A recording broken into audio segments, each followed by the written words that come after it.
Well, we headed to the West Coast in '62. I got out of the service on a Friday, and Monday morning I was working for Sperry, and they told me to report to Baker, Oregon. So we went to Yellowstone.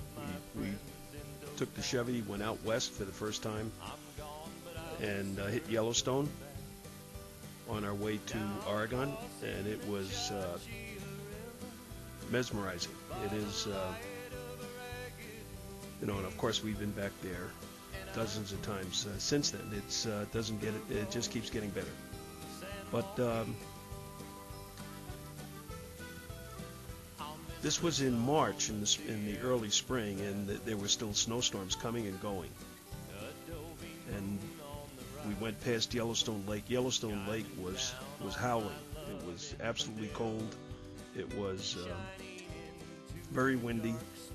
And then, of course, the bears. We are absolutely clueless. We think that these are petting bears. Debbie is in the back of the convertible in a crib mattress along with a lot of other stuff.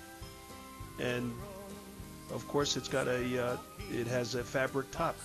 So I'm driving along and I'm seeing these bears like it's a petting zoo, not understanding these are wild animals, just looking to eat anything, including little girls. And I just couldn't get enough of them. I'm backing up. I want to see more. I mean, it was ridiculous. We were very fortunate that no bear put its claw through the roof of the car. Many of the thermals we moved to Jackson Hole in '75, and just south of Yellowstone. We spent 5 winters there. One of the Christmases we spent was up in Yellowstone, actually cross-country skiing and walking through many of these same areas. Here we're taking Debbie through sulfuric fumes that kill everything. Of course, not knowing that it might not be good for Debbie to breathe in this sulfuric fumes. But at any rate, it was like a Mars landscape to us, and it's still the same way for all of you that have visited Yellowstone. But it's as magical as it ever was, and it was pretty amazing to a very young couple with a child to see this kind of landscape who grew up in New York City. The thermals were all over the park, falling into the river. There was wildlife throughout the park, bison, elk,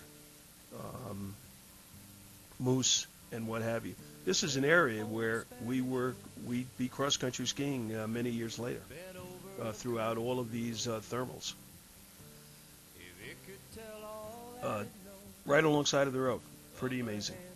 And they go off at intermittently, independent of one another. And, of course, the big draw, as now as then, was Old Faithful. And we left Debbie in the car. And we went out, and as we were waiting, a big snowstorm hit. So we could not even see Old Faithful. We could hear the rush of the water, but Pat is having a blast. She's laughing.